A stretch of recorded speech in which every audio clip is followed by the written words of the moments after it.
وہ لمحات، وہ انداز، وہ شخص یاد آتے ہی اس کی بے ساختہ مسکراہٹ غائب ہوئی تھی اور وہ اپنی جگہ پر ساکت ہو گیا۔ سارم! اسے یوں بت بنا دیکھ کر اقصیٰ نے پکارا تو وہ یکدم چونکا۔ کیا ہوا؟ آپ ٹھیک تو ہیں نا؟ ہاں میں ٹھیک ہوں، تم تھک گئی ہوگی نا، جاؤ چینج کر کے فریش ہو جاؤ۔ سارم نے اس کے خیالات کو جھٹکتے ہوئے بات ہی بدل دی، جس پر وہ خاصی متعجب ہوئی۔ آپ کو برا لگا کیا؟ میں نے تو بس مذاق میں کہا تھا، آئی ایم سوری۔ اس نے متفکر ہو کر وضاحت دی کہ کہیں سارم کو اس کا مذاق تو برا نہیں لگ گیا، تبھی یکدم اس کا حشاش بشاش مزاج بدل گیا ہے۔ نہیں وہ بات نہیں ہے، بس تھوڑی فنکشن کی تھکن ہے، تم بھی تھک گئی ہوگی، اسی لیے کہہ رہا ہوں چینج کر کے ایزی ہو جاؤ۔ اس نے مزید زبردستی مسکراتے ہوئے بات بنائی تو وہ بھی مزید کوئی سوال کرنے کے بجائے اپنا لہنگا سنبھالتی بیڈ سے اتر کر چینج کرنے چلی گئی، جبکہ وہ اٹھ کر گیلری میں آ گیا۔ اسے اچانک ہی بہت گھٹن محسوس ہونے لگی تھی، جس کے باعث اس نے شیروانی کے اوپری بٹن کھول دیے اور گہرے سانس لینے لگا۔ آپ ایسا کیوں کر رہے ہیں سارم؟ پلیز ایسا مت کریں، آپ نے وعدہ کیا تھا آپ مجھے دھوکہ نہیں دیں گے۔ اس کے ذہن میں پھر وہی آواز گونجی، اگر آپ نے اس بچے کو اپنانے سے انکار کر دیا تو میں سب کو کیا کہوں گی کہ یہ بچہ کس کا ہے؟ کون یقین کرے گا میرا کہ میں نے نکاح کیا تھا؟ پلیز سارم ایسا مت کریں، میں مر جاؤں گی۔ اس کی دل سوز صدائیں اسے مسلسل اپنے قریب آتی محسوس ہو رہی تھیں۔ اسے لگ رہا تھا کہ ان چیخوں سے اس کے کان کے پردے پھٹ جائیں گے۔ اس آخری ملاقات کے بعد اسے لگا تھا کہ اس نے قصہ ختم کر دیا ہے، مگر اسے اندازہ نہیں تھا کہ اس کی صدائیں اس کی روح سے اس قدر چپک جائیں گی کہ اسے چین نہ لینے دیں گی۔ اسے لگتا تھا کہ دولت ہر چیز کا حل ہے، اسی لیے اپنی طرف سے اریبہ کو منہ مانگی رقم دینے کے بعد وہ یہ سوچ کر مطمئن تھا کہ وہ بھی اتنی رقم پانے کے بعد نہ صرف اسے بھول گئی ہوگی بلکہ باقی کی زندگی عیش سے گزار لے گی۔ مگر وہ سمجھ نہیں پایا کہ اریبہ کو در حقیقت اس کی دولت نہیں، اس کا ساتھ چاہیے تھا، اور وہی اس نے نہ دیا۔ نہ جانے وہ اور کتنی دیر یوں ہی کھڑا اندیکھی جنگ میں الجھا رہتا اگر اقصیٰ آ کر اسے نہ پکارتی۔ سارم یہاں کیا کریں آپ؟ اس کی آواز پر وہ چونک کر پلٹا، جو چینج کرنے کے بعد اب ریڈ کلر کے نائٹ سوٹ میں تھی۔ کچھ نہیں، تم چلو میں بھی آیا۔ اس نے مختصر جواب دیا تو وہ سر ہلا کر چلی گئی۔ چند لمحے گہری گہری سانسیں لے کر خود کو نارمل کرنے کے بعد وہ بھی کمرے میں آیا اور بالکونی کے گلاس ڈور کو بند کر کے اس پر پردہ لگا دیا۔ بچھڑنا ہے تو خوشی سے بچھڑو، سوال کیسے جواب چھوڑو۔ کسے ملی ہیں جہاں کی خوشیاں، ملے ہیں کس کو عذاب چھوڑو۔ نئے سفر پہ جو چل پڑے ہو، مجھے خبر ہے کہ خوش بڑے ہو۔ ہے کون اجڑا تمہارے پیچھے، یہ کس کے ٹوٹے خواب چھوڑو۔ محبتوں کے تمام وعدے نبھائے کس نے، بھلائے کس نے، تمہیں پشیمانی ہوگی جانا، جو میری مانو حساب چھوڑو۔ انتخاب۔ ایک بھرپور روشن صبح زمین پر اتر کر سیدھا اس کمرے میں چلی آئی تھی جس کے مکین اب بھی تک میٹھی نیند میں تھے۔ پھولوں سے سجے بیڈ پر سارم سیدھا لیٹا ہوا تھا اور وہ اس کے سینے پر سر رکھ کر سو رہی تھی۔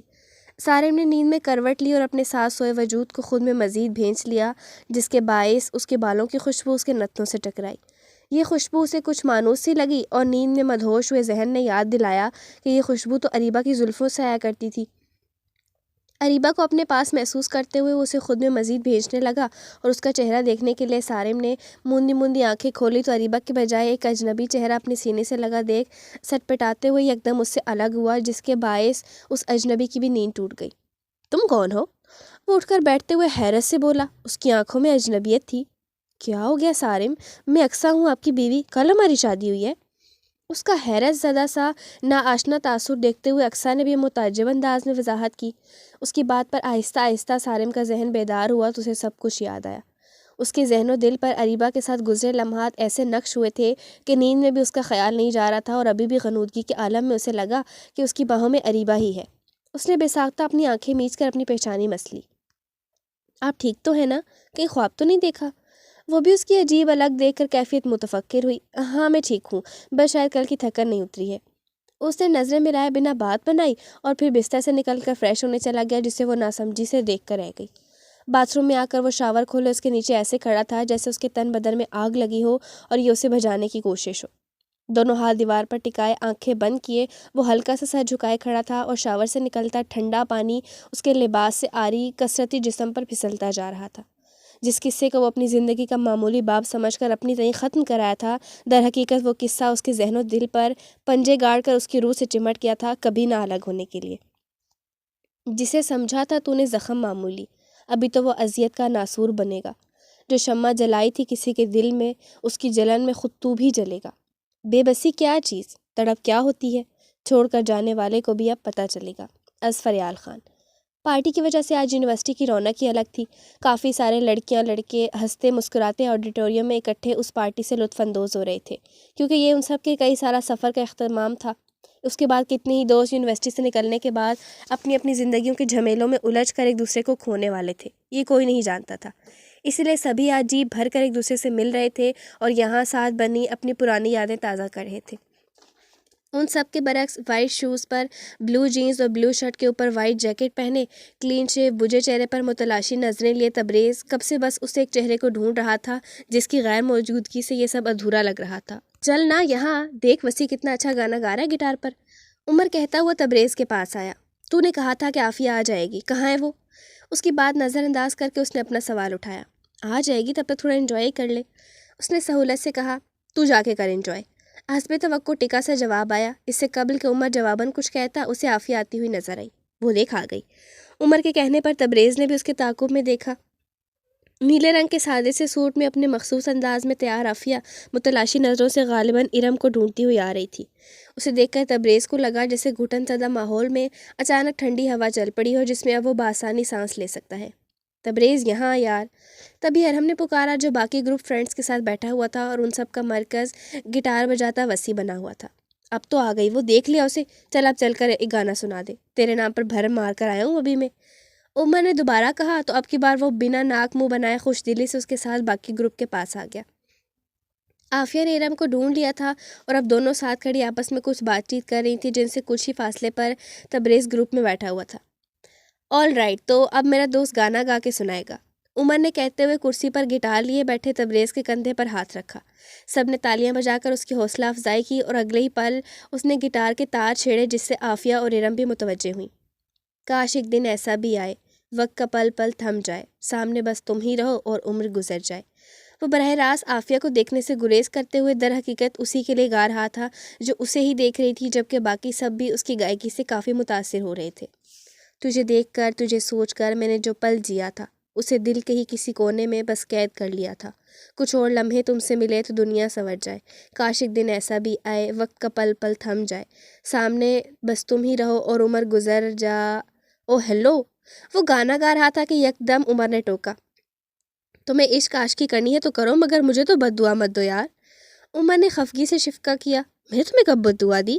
تبریز حیران ہوا۔ ابھی 2 بار تم نے کہا کہ سامنے بس تم رہو اور عمر گزر جائے، میں کیوں گزروں؟ گزرے میرے دشمن۔ اس نے تنگ کر وضاحت کی تو تبریز اسے گھور کر رہ گیا، جبکہ باقی سب کا فلک شگاف کہکا بلند ہوا جس میں ارم بھی شامل تھی، مگر عافیہ نے صرف مسکرانے پر اکتفا کیا۔ تبریز کو محسوس ہوا جیسے وہ کچھ پریشان سی ہے۔ لے تو ہی گا لے اب۔ وہ گٹار اسے تھماتا کرسی پر سے اٹھا تو عمر فوراً اس کی جگہ پر گٹار سنبھالتے ہوئے بیٹھا۔ اب میں بتاتا ہوں کہ گانا کیسے کھاتے ہیں، اس نے ایک ادا سے کہتے ہوئے گٹار بجایا۔ And this is specially for my dear friend, اور یہ خاص طور پر میرے عزیز دوست کے لیے ہے۔ اس نے تبریز کی طرف اشارہ کیا۔ ہتھیلی پر تمہارا نام لکھتے ہیں، مٹاتے ہیں، تم ہی سے پیار کرتے ہیں، تم ہی سے کیوں چھپاتے ہیں، زبان پر بات ہے لیکن سنانا ہی نہیں آتا، ہمیں تم سے محبت ہے بتانا بھی نہیں آتا، چھپانا بھی نہیں آتا، جتانا بھی نہیں آتا، ہمیں تم سے محبت ہے بتانا بھی نہیں آتا۔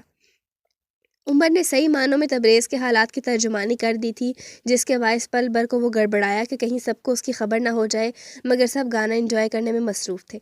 اس نے کن اکھیوں سے عافیہ کو دیکھا جو یہاں ہوتے ہوئے بھی کہیں اور کھوئی ہوئی لگی۔ چوری چوری، چپکے چپکے تم کو دیکھا کرتے ہیں، حال دل سنانے سے پھر نہ جانے کیوں ڈرتے ہیں، کتنا پاگل دل ہے میرا، منانا بھی نہیں آتا، ہمیں تم سے محبت ہے بتانا بھی نہیں آتا، چھپانا بھی نہیں آتا، جتانا بھی نہیں آتا، ہمیں تم سے محبت ہے بتانا بھی نہیں آتا۔ معنی خیز نظروں سے تبریز کو دیکھتے ہوئے اس نے گانا مکمل کر لیا تھا، جسے سب نے تالیاں بجاتے ہوئے خوب سراہا۔ داد وصول کر کے عمر گٹار دوسرے لڑکے کو دیتے ہوئے خود کرسی پر سے اٹھ گیا، کیونکہ سب باری باری گا رہے تھے، جبکہ تبریز ہمت کر کے عافیہ کی جانب آیا جس کے پیچھے عمر اور ارحم بھی تھے۔ السلام علیکم، اس بار اس نے صحیح پہل کی۔ وعلیکم السلام، اس نے دھیرے سے جواب دیا۔ کیسی ہیں آپ، اور اس دن اچانک کہاں چلی گئی تھیں، سب ٹھیک تو ہے نا؟ اس نے مہذب انداز میں پوچھا۔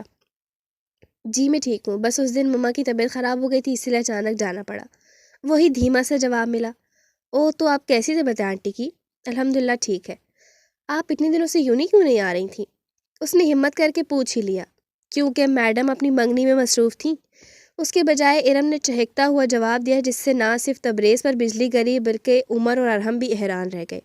کیا منگنی؟ اس نے حیرت سے دہرایا۔ جی، میں بھی ایسے ہی حیران ہوئی تھی ابھی یہ جان کر، اور اس سے لڑائی بھی کی کہ بھلا مجھے کیوں نہیں بلایا۔ تو اس نے بتایا کہ اس کے فیانسی فیاض کو اسی ہفتے دبئی جانا تھا، اسی لیے جلدی جلدی سب ہوا۔ اپنی چنچل فطرت سے مجبور ارم بنا رکے کہتی گئی، جسے حیرت سے سنتے ہوئے تبریز کی نظر بے ساختہ عافیہ کے بائیں ہاتھ کی تیسری انگلی پر پڑی، جس میں ایک نئی سونے کی انگوٹھی جگمگا رہی تھی۔ تبریز نے اس کے چہرے کی جانب دیکھا، جس پر کوسے قزح کا ایک بھی دل فریب رنگ نہیں تھا، اور نظریں ہنوز جھکی ہوئی تھیں۔ شاید وہ خود بھی اس کی ان آنکھوں میں دیکھنے سے کترا رہی تھی، جن میں کچھ ان کہے معصوم خواب ٹوٹ کر اپنی موت آپ مر گئے تھے۔ تمنا جس کی تھی ہمیں کسی اور کا مقدر ہو گیا، جسے کرنا تھا حاصل وہ شخص ہم سے کھو گیا، جس کے سنگ جینے کے دیکھے تھے سپنے، جس کی قربت میں سوچے تھے شب و روز اپنے نام کے سنگھار سے جس کو سجانا تھا، روٹھنا تھا کبھی اس سے کبھی اس کو منانا تھا، بھیگنا تھا جس کے ساتھ سرما کی پہلی بارش میں، حالات کے سرد و گرم سے بھی اسے بچانا تھا، پر ہائے ہمارے دل ہی میں رہ گئی دل کی بات، اور جڑ گیا اس کا نام کسی اور کے نام کے ساتھ۔ تمنا جس کی تھی ہمیں کسی اور کا مقدر ہو گیا، جسے کرنا تھا حاصل وہ شخص ہم سے کھو گیا۔ فریال خان۔ مطلوب پتے پر گاڑی روکنے کے بعد آنکھوں پر سیاہ سن گلاسز لگائے سارم گاڑی سے باہر آیا، اور زمین پر قدم رکھنے سے بھی قبل بہت تیزی سے اس کے ذہن میں پھر سے وہ یادیں تازہ ہو گئیں جو اسے بے چین کر کے یہاں تک کھینچ لائی تھیں۔ وہ گاڑی سے ذرا فاصلے پر چل کر اس گھر کے سامنے آیا، جس کے مکین سے کچھ عرصہ قبل تک اس کے بہت قریبی تعلقات رہے تھے، مگر دروازے پر لگا تالا دیکھ کر وہ حیران رہ گیا۔ اس نے گردن موڑ کر آس پاس دیکھا کہ کسی سے اس کی بابت پوچھ سکے، تبھی اسے ایک درمیانی عمر کا آدمی گلی سے گزرتا ہوا نظر آیا۔ ایکسکیوز می، سارم پکارتا ہوا اس کی جانب آیا تو آدمی بھی رک گیا۔ یہاں اریبہ افتخار رہتی تھیں اپنی مدر کے ساتھ، آپ بتا سکتے ہیں وہ کہاں گئی ہیں اور کب آئیں گی؟ اس نے گھر کی جانب اشارہ کرتے ہوئے مہذب انداز میں پوچھا۔ 2-2.5 ہفتے پہلے اس کی ماں کا انتقال ہو گیا تھا، اس کے بعد وہ بھی یہاں سے چلی گئی، آدمی نے عام سے انداز میں بتایا۔ تو یہ غیر متوقع خبر سن کر وہ حیران رہ گیا۔ کیا بتا سکتے ہیں وہ کہاں گئی ہیں، یا ان کا کوئی کانٹیکٹ نمبر آپ کے یا کسی اور کے پاس ہو؟ اس نے حیرت پر قابو پاتے ہوئے جلدی سے دوسری راہ ڈھونڈی۔ نہیں، یہاں کسی کو بھی نہیں پتا کہ وہ کہاں گئی ہے، اور نہ ہی کسی کا اس سے کوئی رابطہ ہے۔ اس کی لا علمی نے یہ راہ بھی بند کر دی، جس سے اس کا دل مزید بوجھل ہو گیا۔ ٹھیک ہے، شکریہ۔ سارم کے کہنے پر وہ بندہ دوبارہ اپنے راستے پر چلا گیا، جبکہ وہ خود بھی شکستہ قدموں کے ساتھ واپس ڈرائیونگ سیٹ پر آ کر بیٹھ گیا۔ ایک موہوم امید کے تحت اس نے دوبارہ اپنے موبائل میں اریبہ کا نمبر ڈائل کیا، جس پر وہ کل سے اب تک کئی کالز اور میسیجز کر چکا تھا، اور حسب سابق ابھی بھی نمبر بند ملا۔ اس نے موبائل ڈیش بورڈ پر پھینکتے ہوئے تھک کر سیٹ کی پشت سے سر ٹکا لیا۔ زندگی میں پہلی بار اس کی ایسی حالت ہوئی تھی کہ اسے کسی صورت چین نہ آ رہا تھا، اور دل پر ایک عجیب سا بھاری پن تھا۔ اچانک ڈیش بورڈ پر پڑا اس کا موبائل بجا۔ اس نے یکدم پرجوشی سے سیدھے ہوتے موبائل اٹھایا۔ اسے لگا تھا کہ اریبہ نے کال کی ہوگی، مگر اسکرین پر لفظ ڈیڈ لکھا دیکھ کر اس کا دل پھر سے بجھ گیا۔ جی ڈیڈ۔ اس نے بدلی سے موبائل کان پر لگایا۔ ڈیڈ کے بچے، کہاں ہو تم؟ رات کو تمہارا ولیمہ ہے، گھر میں اتنے کام پڑے ہیں اور تم خود غائب ہو۔ دوسری جانب سے زاہد منصور برسے۔ اریبہ سے ملنے آیا تھا۔ نہ جانے کیوں وہ سچ بول گیا۔ کیا؟ اس سے کیوں ملنے پہنچ گئے؟ وہ حیران ہوئے۔ ایسے ہی کچھ دنوں سے عجیب سی بے چینی ہو رہی تھی، اور کل سے بار بار اس کا خیال آ رہا تھا، تو سوچا اسے ایک بار مل لوں، مگر وہ تو یہاں سے جا چکی ہے۔ وہ سادگی بھری بے بسی سے کہہ گیا تھا۔ تو تم کیا سمجھے تھے کہ منہ مانگی رقم ملنے کے بعد وہ اس چھوٹے سے گھر میں رہتی؟ چلی گئی ہوگی وہ کہیں عیش و عشرت کی زندگی گزارنے۔ سمجھایا تھا نا تمہیں کہ اس جیسی لڑکیاں صرف پیسے کے لیے تعلقات بناتی ہیں، پیسہ مل گیا تو مقصد پورا۔ ان کے انداز میں حقارت و نفرت کی آمیزش واضح تھی، جس سے یہ بآسانی سمجھا جا سکتا تھا کہ سارم کی اس لاپرواہ شخصیت کے ذمہ دار کہیں نہ کہیں وہ بھی تھے، جنہوں نے کبھی اپنے بیٹے کو یہ سمجھانے کی زحمت نہ کی کہ ایک عورت کھلونا نہیں ہوتی۔ مگر ڈیڈ، 2 دن پہلے میں نے مینیجر سے پتہ کیا تھا، اس کے مطابق ابھی تک کوئی چیک کیش نہیں ہوا۔ اس نے اپنی فکر کی ایک اور وجہ بتائی۔ ہاں، یہ 2 دن پہلے کی بات ہے، مگر کل شام کو ہی مجھے 50 لاکھ کا چیک کیش ہونے کی اطلاع ملی ہے۔ انہوں نے غلط بیانی کی۔ Really dad? وہ حیران ہوا۔ ہاں، وہ اپنی مرضی کی اچھی خاصی رقم لے کر جا چکی ہے، لہٰذا اب تم بھی اس کا خیال دل دماغ سے نکال کر اس کے گھر کے باہر ہی چھوڑ کر واپس آؤ۔ انہوں نے تائید کرتے ہوئے ساتھ سختی سے حکم بھی صادر کیا، جسے بجا لانے کے سوا اس کے پاس کوئی اور چارہ نہ تھا۔ اسی لیے رابطہ منقطع کر کے اس نے بوجھل دل سے واپسی کے لیے گاڑی موڑ لی۔ خدا کرے مجھے دیکھنے کی تجھے خواہش اور شدید تر، خدا کرے پھر مجھ سے تیرا سامنا نہ ہو عمر بھر۔ فریال خان۔ کب دن بھر کے ہنگامے اپنے اختتام کو پہنچے، کب دن ڈھلا، کب رات نکل کر گہری بھی ہو گئی، اسے کچھ پتہ نہ چلا۔ جو بلڈنگ کے باہر بنی فٹ پاتھ پر دونوں ہاتھوں کی انگلیاں آپس میں پیوست کیے بیٹھا تھا۔ جن چھوٹے چھوٹے کتے کے بچوں کو وہ اکثر دودھ ڈال دیا کرتا تھا، وہ بھی اس وقت اس کی اداسی بھانپ کر اس کے پیر سے لپٹ رہے تھے، مگر اسے کسی کا ہوش نہیں تھا۔ تبھی عمر اور ارحم بھی خاموشی سے اس کے دائیں بائیں آ کر بیٹھ گئے۔ دیکھو، تمہاری اولاد بھی تمہارے لیے پریشان ہو رہی ہے، عمر نے اس کے پیر سے لپٹتے پپیز کو دیکھتے ہوئے اس کا موڈ بدلنے کے لیے ہلکے پھلکے انداز میں کہا، مگر تبریز نے کوئی جواب نہ دیا اور یکٹک کسی غیر مرئی نکتے کو دیکھتا رہا۔ چل عافیہ سے بات کرتے ہیں، چل کر اسے بتاتے ہیں کہ تو اسے کتنا چاہتا ہے۔ ارحم اچانک بولا، فائدہ نہیں ہے۔ سپاٹ جواب ملا، کیوں فائدہ نہیں ہے؟ صرف منگنی ہوئی ہے نا، اور وہ ٹوٹ بھی سکتی ہے۔ ارحم نے راستہ نکالا، نہیں، کیونکہ بزدلوں پر محبت نہیں جچتی۔ اس نے تصحیح کی، کون ہے بزدل؟ عمر نے سوال کیا۔ میں ہوں، جو اتنا عرصہ اسے کچھ بتا ہی نہیں پایا اور کوئی اسے اپنے نام سے منسوب کر کے چلا گیا۔ اس نے خود کو ملامت کی، نہیں، تم نے تو اس لیے نہیں کہا تھا نا کہ عافیہ کو یہ سب پسند نہیں ہے اور تم ڈائریکٹ آنٹی کو بھیج کر رشتے کی بات کرنا چاہتے تھے۔ ارحم نے اس کی غلط فہمی دور کرنی چاہی۔ نہیں، یہ صرف کمزور سی دلیل ہے اپنی کوتاہی چھپانے کے لیے جو ہر وہ شخص دیتا ہے جو صحیح وقت پر صحیح فیصلہ نہ کر سکے، کہ میں تو ویسا کرنے والا تھا مگر ایسا ہو گیا۔ سچ یہی ہے کہ اسے میں نے خود اپنے ہاتھ سے گنوایا ہے۔ کاش میں وقت رہتے تھوڑی ہمت دکھا پاتا۔ اسے خود پر غصہ آنے لگا، لیکن اچھا ہی ہوا کہ میں نے اس سے کچھ نہیں کہا، کیونکہ جتنی مضبوط اور بہادر وہ خود ہے نا، اسی طرح کا وہ پارٹنر بھی ڈیزرو کرتی ہے، نہ کہ مجھ جیسا بزدل انسان جو ایک اظہار محبت تک نہ کر سکا۔ اس نے خود کو جی بھر کر کوسا، تو بزدل نہیں ہے یار، تو گھر سے دور رہ کر پڑھ بھی رہا ہے، کما بھی رہا ہے، خود کو بھی سنبھال رہا ہے، اپنا گھر بھی چلا رہا ہے، کوئی دوست غلطی پر ہو تو اسے بھی سمجھا رہا ہے، تو بالکل پرفیکٹ ہے یار۔ عمر نے کہتے اس کے گرد بازو حمائل کیا، مگر میں ایک اچھا محب نہیں بن سکا۔ اس نے دکھ سے بات جوڑی، تیری محبت کتنی سچی اور پاکیزہ تھی ہم جانتے ہیں، بس تیری سوچ الگ تھی کہ تو اظہار محبت سے پہلے حلال رشتہ قائم کرنا چاہتا تھا، مگر ایسا ہو نہ سکا۔ لیکن یقین کر، اس میں تیری غلطی نہیں ہے، بس شاید تم دونوں ایک دوسرے کے نصیب میں تھے ہی نہیں۔ ارحم بھی اس کا دکھ ہلکا کرنے کی کوشش کرتے ہوئے اس سے لپٹا، میں ایک اچھا محب نہیں بن سکا۔ وہ پھر اپنی بات دہراتے ہوئے دونوں ہاتھوں میں سر دے کے پھوٹ پھوٹ کر رو پڑا، جسے دلاسا دینے کے لیے دونوں نے کس کر بھینچ لیا۔ تو بہت اچھا بیٹا، بھائی، دوست اور انسان ہے میرے یار۔ ارحم نے بھی گلوگیر انداز میں اسے احساس دلانا چاہا۔ اپنے دوست کا درد محسوس کرتے ہوئے ان دونوں کی آنکھیں بھی نم ہو گئی تھیں، جو اسے خود میں بھینچ کر تسلی دینے کے سوا اور کچھ نہیں کر سکتے تھے، اور اسے اس وقت ضرورت بھی ایسی ہی اپنائیت بھری تسلیوں کی تھی جو وہ لوگ بخوبی پوری کر رہے تھے، کیونکہ وہ لوگ وہ دوست تھے جو دوست کے سکھ میں تنگ کریں اور اسے دکھ میں سینے سے لگانے کے لیے حاضر ہوں۔ کوئی عبادت کی چاہ میں رویا، کوئی عبادت کی راہ میں رویا، کوئی یار کی بے وفائی پہ رویا، کوئی یار کو منا کے رویا۔ عجیب ہے یہ نماز محبت کا سلسلہ اقبال، کوئی قضا کر کے رویا، کوئی ادا کر کے رویا۔ 7 سال بعد وقت کا کام ہے گزرنا، اور وہ اپنا کام بخوبی سر انجام دیتا رہتا ہے، بنا رکے، بنا تھکے، کسی کے آ جانے سے، کسی کے چلے جانے سے، کسی کے پا لینے سے، کسی کھو دینے سے اسے کوئی فرق نہیں پڑتا۔ کچھ لوگوں کے لیے یہ مرہم ثابت ہوتا ہے جو دھیرے دھیرے ان کے زخم منمل کر دیتا ہے، تو کچھ لوگوں کے لیے ایسی ہوا جو ان کے اندر جلتی ہلکی سی چنگاری کو دھیرے دھیرے بھڑکا کر آگ کی شکل دے دیتی ہے، تو کچھ لوگوں کے لیے ایسی دھول جو ان کے ماضی کے کارناموں پر پڑ جاتی ہے اور انہیں ان کا ماضی یاد بھی نہیں رہتا کہ انہوں نے اپنی ذات سے کتنوں کو نقصان پہنچایا ہے۔ پر کسی کے بھول جانے سے کیا ہوتا ہے؟ قدرت سارا لین دین بخوبی یاد رکھتی ہے۔ کچھ دیر قبل ہی عصر کی اذان ہوئی تھی، سورج عروج سے نیچے آ گیا تھا، ٹھنڈی ہوائیں چلنے لگی تھیں، جس سے موسم کافی خوشگوار محسوس ہونے لگا۔ ایک سفید رنگ کی آلٹو کار میں درمیانی رفتار سے اس کشادہ گلی میں داخل ہوئی، جس کے دونوں اطراف میں ترتیب و خوبصورتی سے 120 گز کے گھر لائن سے بنے ہوئے تھے۔ اپنے مطلوبہ گھر کے آگے پہنچ کر گاڑی رکی اور ڈرائیونگ سیٹ پر سے ایک وجیح جوان باہر آ کر ارد گرد کا جائزہ لینے لگا، جو اور کوئی نہیں بلکہ تبریز تھا۔ وقت نے اپنی چھاپ کافی مثبت انداز میں اس پر چھوڑی تھی۔ جینز شرٹ اور جیکٹ زیب تن کے اس کا جسم پہلے کی نسبت زیادہ مضبوط ہو چکا تھا، اور بھولے بھالے چہرے پر بھی شیو نفاست سے سجا لی گئی تھی، جو اس کی شخصیت کو ایک سنجیدہ سوبر سا تاثر دے رہی تھی۔ آس پاس کا جائزہ لینے کے بعد اس نے کار کی ڈگی کھول کر اس میں سے اپنے بیگز نکالے، ہینڈ کیری کو کھینچتے ہوئے ایک بیگ کو کندھے پر ڈال کر وہ گھر کے گیٹ کی جانب آیا اور چابی سے لاک کھولنے لگا۔ دروازہ کھول کر وہ اندر داخل ہوا، جہاں سب سے پہلے ماربل کا بڑا سا صحن تھا۔ بائیں طرف ماربل کی سیڑھیاں اوپر چھت پر جا رہی تھیں، جبکہ دائیں طرف ایک دیوار تھی جو کچھ زیادہ لمبی نہیں تھی اور برابر والے گھر کے صحن سے ملی ہوئی تھی۔ سامنے ہی لاؤنج کا دروازہ تھا، جس سے آگے جا کر اندر دیگر کمرے تھے۔ وہ گیٹ بند کر کے اندر کشادہ لاؤنج میں آ گیا، جہاں بائیں جانب اوپن کچن تھا اور دائیں طرف 4 کمرے بنے ہوئے تھے۔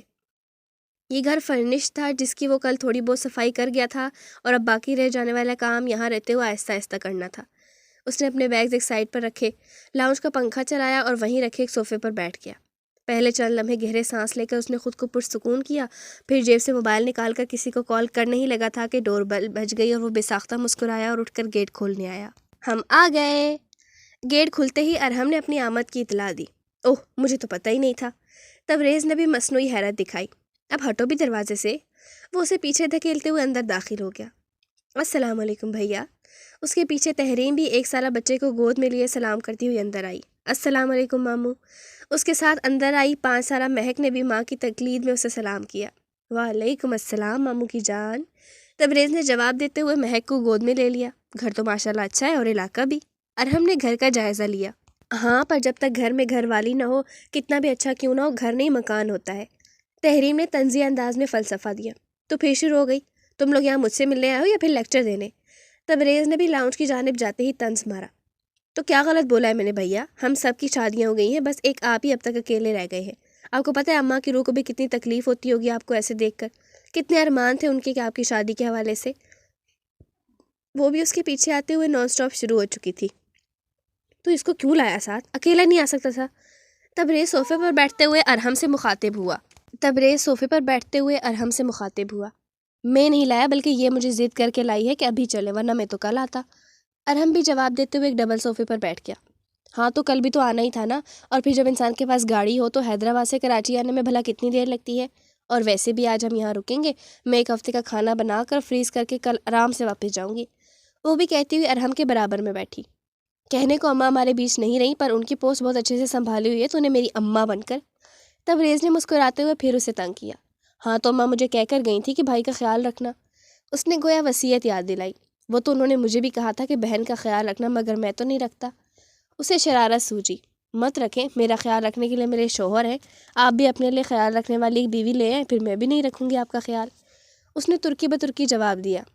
کیا کھا کر آئی ہے ناشتے میں؟ بڑا دماغ چل رہا ہے۔ اس نے مذاق میں موضوع بدلا۔ بھیا آپ ہمیشہ ایسے ہی مستی مذاق میں بات گھما دیتے ہیں، آپ سیریس کب ہوں گے؟ وہ بھی ٹلنے والی نہ تھی۔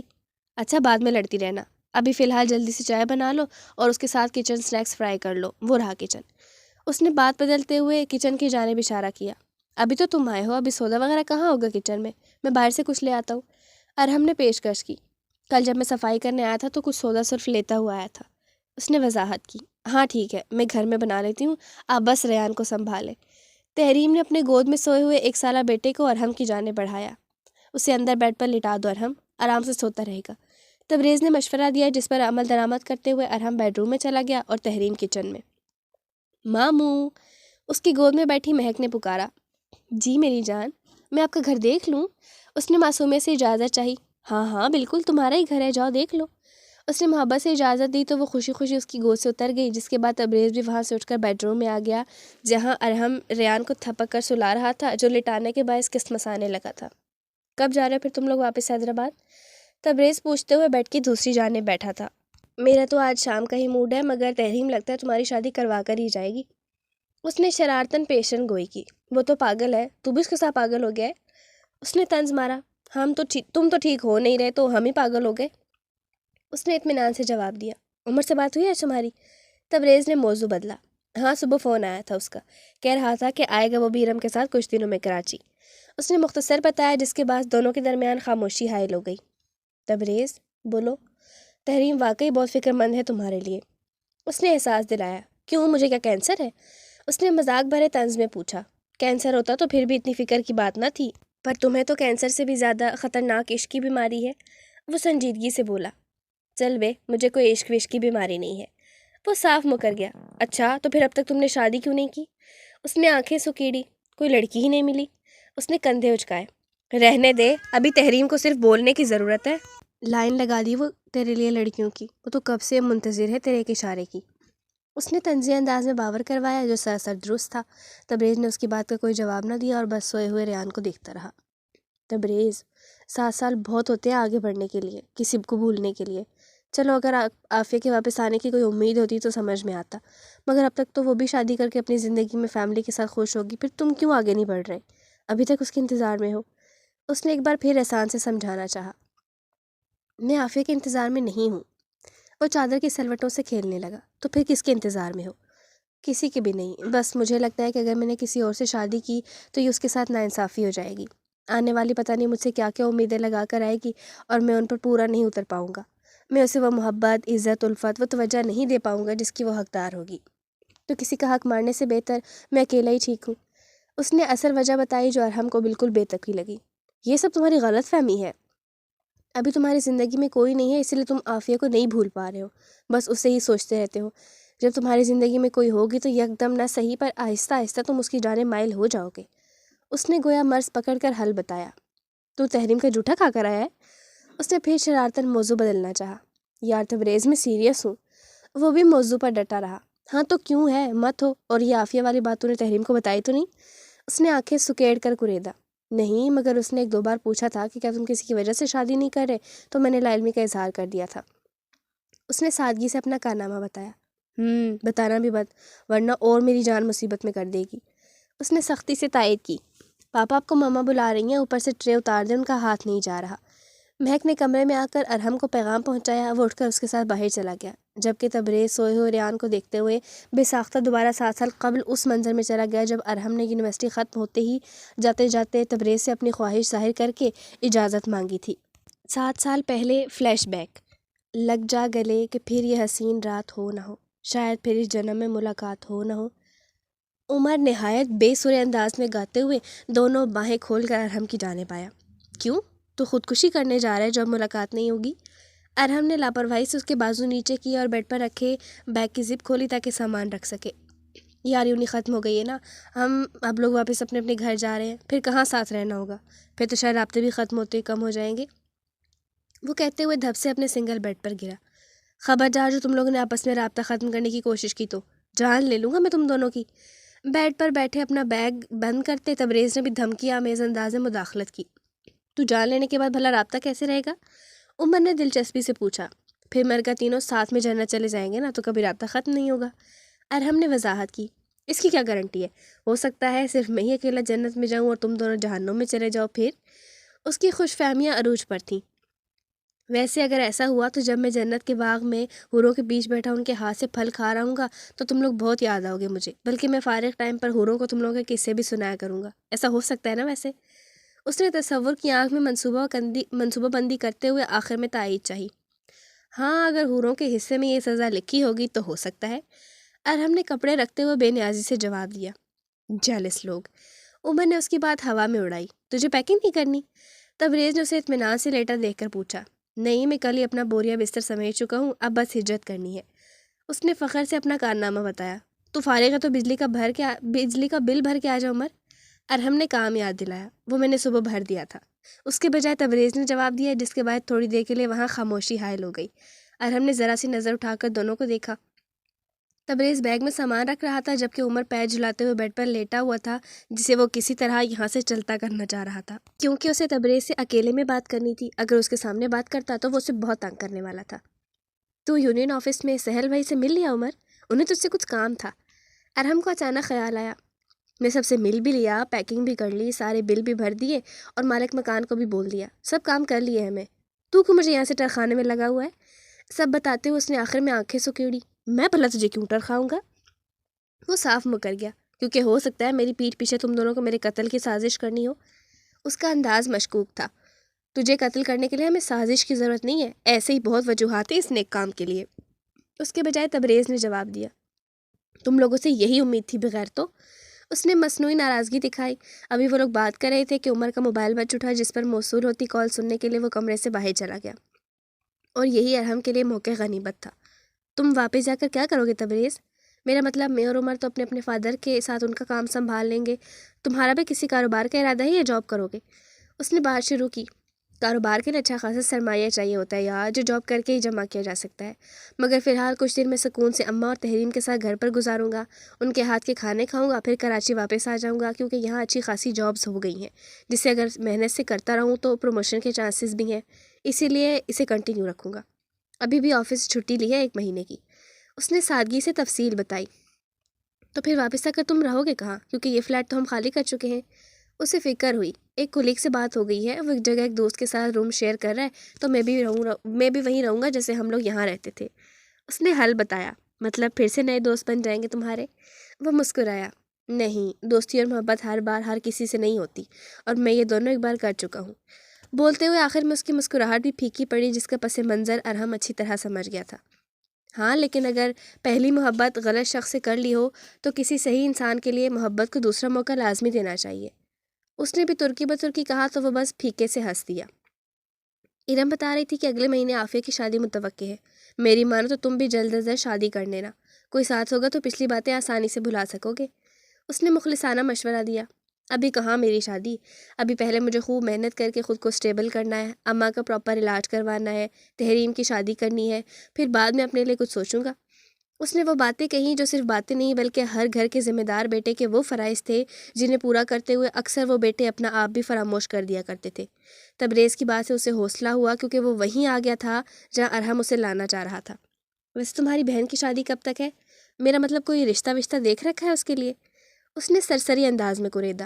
فی الحال نہیں، مگر اماں تلاش میں ہے، جیسے ہی کوئی اچھا رشتہ ملے گا تو بات طے کر دیں گے، اور پھر مناسب وقت پر شادی۔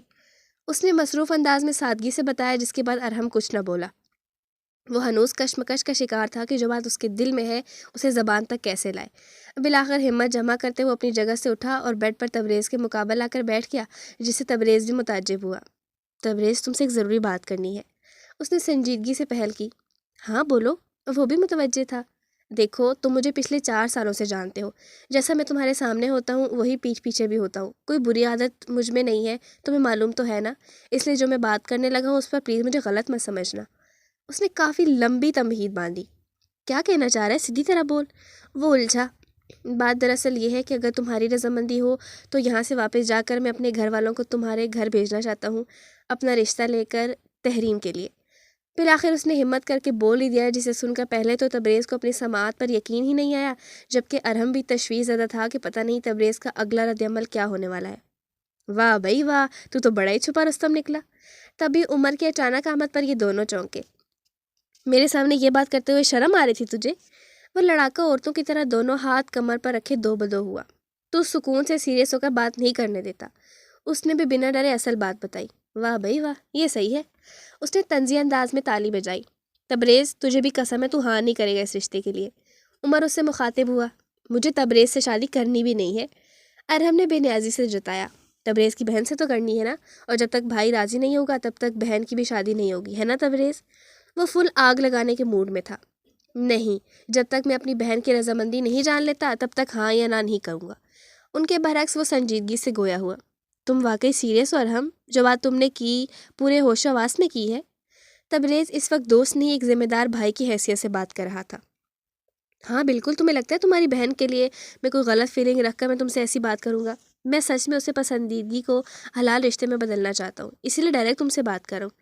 اگر تمہیں میری بات پر یقین نہیں تو اپنی بہن سے پوچھ لینا کہ جب تک وہ یہاں رہی تب تک ایک بار بھی کیا میں نے اسے نظر اٹھا کر براہ راست دیکھا یا کوئی الٹی سیدھی حرکت کی اس کے ساتھ۔ اس نے بھی سنجیدگی سے اپنی صداقت کا یقین دلایا۔ اس کے لہجے کی مضبوطی نے تبریز کو بھی سوچنے پر مجبور کر دیا۔ بے شک ارحم اس کا اچھا دوست تھا، مگر اس وقت اسے دوستی ایک سائڈ پر رکھ کر ذمہ دار بھائی بن کر سوچنا تھا، کیونکہ یہ اس کی بہن کی زندگی کا سوال تھا۔ میں گھر جا کر اماں اور تحریم سے بات کر کے تمہیں بتاؤں گا۔ اگر تحریم نے ہاں کی تبھی میں تمہیں گھر والوں کے ساتھ آنے کی اجازت دوں گا، ورنہ دوسری صورت میں یہ خیال ہمیشہ کے لیے اپنے دل و دماغ سے ایسے نکال پھینکوں گا جیسے یہ کبھی میرے ذہن میں آیا ہی نہ ہو۔ یہ میرا وعدہ ہے تم سے۔ تبریز بول ہی رہا تھا کہ ارحم نے ٹھہرے ہوئے انداز میں اس کی بات اچک کر مکمل کر لی۔ میں بالکنی سے اپنے کپڑے لے کر آتا ہوں۔ تبریز بات بدلتے ہوئے اٹھا اور کمرے سے باہر نکل گیا، جہاں صرف یہ دونوں رہ گئے۔ گھننے مس نے مجھے بتایا بھی نہیں تو نے۔ اس کے جاتے ہی عمر نے ارحم پر دعویٰ بول دیا۔ حال ماموں؟ مہک کی پکار پر وہ یکدم ماضی سے چونک کر حال میں آیا۔ جی بیٹا، ماما بلا رہی ہیں، آ جائیں، چائے بن گئی ہے۔